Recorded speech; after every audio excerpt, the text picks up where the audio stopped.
هو لو في حد قالك إن في ناس عايشوا على الأرض دي طولها أكتر من 3 أمتار، هتقول طبعا إن ده كلام أفلام، لكن ده مكتوب في سفر التكوين نفسه، مش في فيلم ولا في أسطورة يونانية، بل في الكتاب المقدس. الاسم بتاعهم النفيليم، وكلمة نفيليم دي في الأصل العبري معناها السقطة أو اللي وقعوا. ليه سموهم كده؟ ومين دول أصلا؟ ولو كانوا موجودين فعلا راحوا فين بعد كده؟ في الحلقة دي من سلسلة أسرار لم تقال هنفتح سفر التكوين الإصحاح السادس ونشوف واحدة من أغرب وأخطر حكايات الكتاب المقدس كله. بس قبل ما نبدأ سيب اللايك والاشتراك في القناة، علشان كل حلقة بتكمل اللي قبلها، ومش هتفهم الصورة كلها غير لو تابعت السلسلة من الأول. طب يلا بينا نرجع بالزمن الآلاف السنين لأول صفحات الكتاب المقدس، لما العالم كان لسه قريب من الجنة، وبدأ يحصل حاجة غريبة جدا، حاجة هتغير البشرية كلها. سفر التكوين بيقول كده: ولما ابتدأ الناس يكثرون على الأرض رأى أبناء الله بنات الناس إنهن حسنات،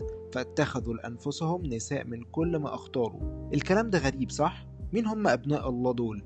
ومين بنات الناس دول برضو؟ وليه القصة دي بالذات حصل بسببها حاجة غيرت التاريخ كله؟ الآية اللي بعدها بتقول: كان في الأرض في تلك الأيام وبعد ذلك أيضا النفليم، أبطال الزمان القديم، ذو اسم يعني عمالقة، أبطال، ناس ليها اسم وسمعة كبيرة في زمانهم. لكن ده مش كل حاجة. الترجمة السبعينية اللي بتعتمد عليها كنيستنا الأرثوذكسية بتوضح الصورة أكتر. في الترجمة السبعينية النفيليم دول بيتوصفوا بكلمة الجبابرة، كلمة يونانية معناها العمالقة أو الأقوياء جدا. طب ليه الكنيسة تهتم بالترجمة السبعينية بالذات؟ لأنها هي اللي استخدمها الرسل والآباء الأولين، وهي اللي بنقرا منها في صلواتنا وقداساتنا. يعني لما بنقرا من سفر التكوين بالنظرة الأرثوذكسية احنا بنشوفه من عيون الآباء القديسين اللي فهموه بالروح القدس مش بعقلنا الحديث بس. وعشان كده السؤال الكبير اللي وقف قدام الآباء من أول يوم كان: مين هم أبناء الله اللي اتجوزوا بنات الناس؟ وعلى الإجابة دي اتبنى تفسير كامل لسبب حدوث الطوفان لاحقا،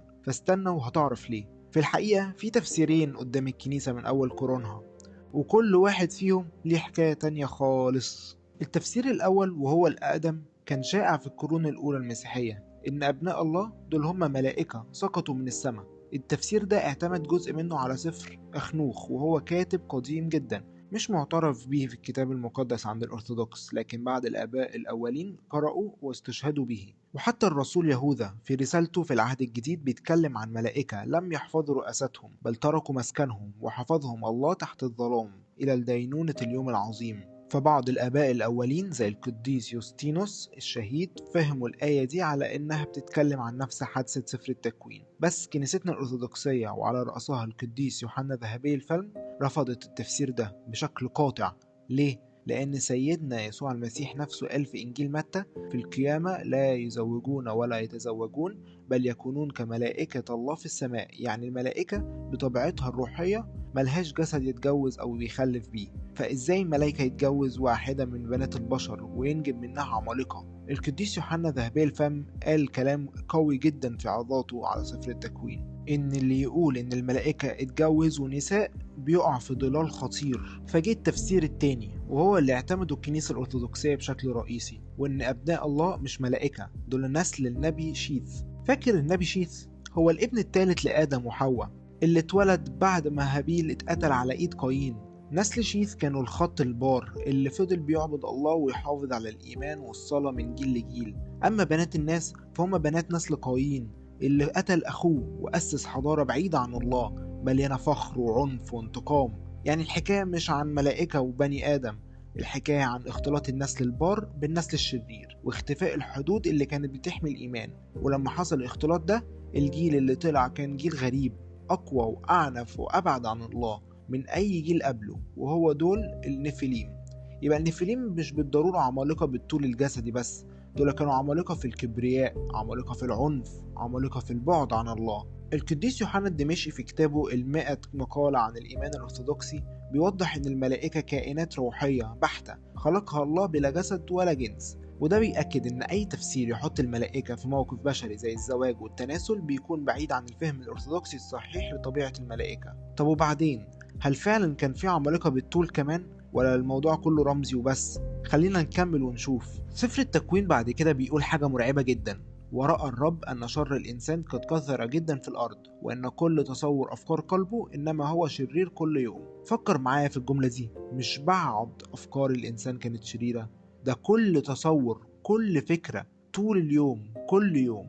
العالم اللي خلقه الله حسنة جدا في سفر التكوين الإصحاح الأول بقى بعد 10 أجيال بس عالم مليان عنف وفساد وكبرياء. وكان النفليم الجبابرة دول رمز لقمة الانحراف ده، ناس بقوة خارقة بس من غير أي ضمير ولا خوف من الله. رجال ذو اسم، يعني مشاهير، أبطال، حكام، الناس كانت بتعظمهم وتقلدهم، وبقى العنف والقوة هم مقياس العظمة. وهنا بيجي السؤال، هل العظمة الحقيقية في عين الله هي القوة والشهرة ولا حاجة تانية خالص؟ الكتاب المقدس بيدينا الإجابة بشكل واضح. فحزن الرب إنه عمل الإنسان في الأرض وتأسف في قلبه. تأسف الرب مش لأن الله بيندم زي البشر، لكن النص ده بيوصف عمق الألم الإلهي عن اختيارات الإنسان الحرة. القديس أثناسيوس الرسولي في كتابه تجسد الكلمة بيشرح إزاي الإنسان لما ابتعد عن الله بدأ يتحلل أخلاقيا وروحيا، وكأنه بيرجع للعدم اللي اتخلق منه. يعني الانحدار من آدم البار لجيل النفليم العظيم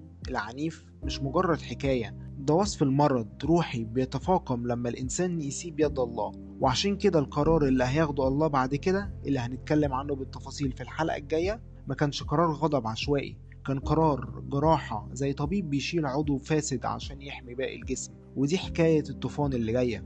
بس قبل ما نوصل للطوفان خلينا نسأل سؤال تاني مهم جدا، النفليم دول اختفوا تماما بعد الطوفان ولا ايه؟ الإجابة هتفاجئك، لأن الاسم نفليم هيظهر تاني بعد الطوفان بمئات السنين. وهنا تيجي واحدة من أغرب نقط سفر العدد كله. لما موسى النبي بعت 12 جاسوس عشان يستكشفوا أرض كنعان، أرض الموعد، رجعوا بتقرير غريب جدا. قالوا رأينا فيها رجالا ذوي قامات، وهناك رأينا الجبابرة بني عناق من نسل الجبابرة. وكملوا وقالوا وكنا في أعيننا كالجراد، وهكذا كنا في أعينهم. تخيل بقى الرعب اللي حسوا بيه. بني عناق من نسل الجبابرة، يعني نفس الكلمة اللي اتقالت على النفليم قبل الطوفان تتقال على ناس عايشين بعد الطوفان بزمن طويل. ده خلى 10 من الجواسيس ال 12 يرعبوا الشعب كله ويرفضوا يدخلوا الأرض اللي وعدهم الله بيها. وكانت النتيجة 40 سنة توهان في الصحراء بسبب الخوف، مش بسبب العمالقة أنفسهم. وفي سفر التثنية بنلاقي ملك اسمه عوج،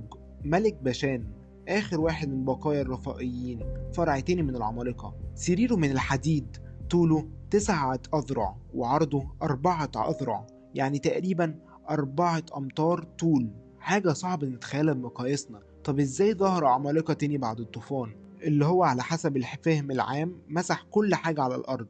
الآباء فسروا ده بطريقتين، يا إما إن نفس الاختلاط اللي حصل قبل الطوفان حصل تاني بعده بين نسل نوح المختلف، يا إما إن الكلام عن العمالقة بعد كده بقى بيوصف شعوب معينة معروفة بطولها وقوتها الجسدية الاستثنائية من غير ما يكون ليهم علاقة مباشرة بالنفليم الأصليين. المهم إن الكنيسة الأرثوذكسية ما بتركزش على طول بالأمتار بقد ما هي بتركز على المعنى الروحي للقصة كلها، وهو إن الكبرياء البشري والقوة من غير الله بتبان في كل عصر بشكل مختلف، سواء كانت عمالقة بالطول أو إمبراطوريات أو أنظمة ظالمة. حتى جلياد الجبار اللي قبله داود النبي بعد كده بمئات السنين كان بيتقال إنه من بقايا الرفائيين دول. يعني فكرة العملاق المرعب ضد الإنسان الضعيف المؤمن بتتكرر في الكتاب المقدس كله، وداود انتصر مش بقوته لكن باسم الرب.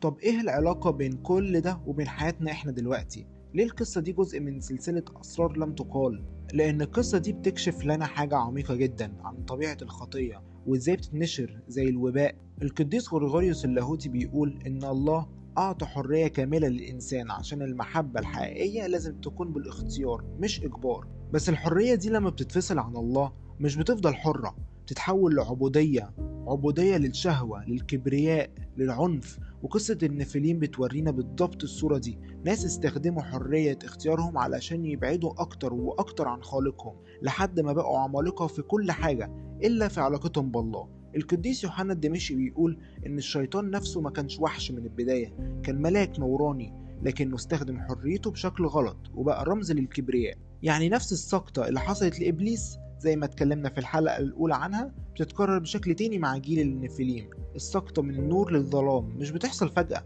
بتحصل خطوة خطوة، قرار ورا التاني، لحد ما الإنسان يلاقي نفسه بعيد جدا عن نقطة البداية. وعشان كده الكنيسة بتقول لنا راقب أفكارنا من البداية، لأن كل تصور أفكار القلب زي ما قال سفر التكوين ده اللي بيحدد مصيرك في الآخر. مش لازم تبقى عملاق بالطول عشان تبقى نفليم، ممكن تبقى نفليم في قلبك من غير ما حد يلاحظ. كل مرة بتختار الكبرياء على التواضع، العنف على المحبة، الأنانية على العطاء، انت بتمشي خطوة في طريق نسل النفليم. وكل مرة بتختار الصلاة، التوبة، المحبة، انت بترجع خطوة لطريق نسل شيث، الطريق اللي بيودي للقاء مع الله.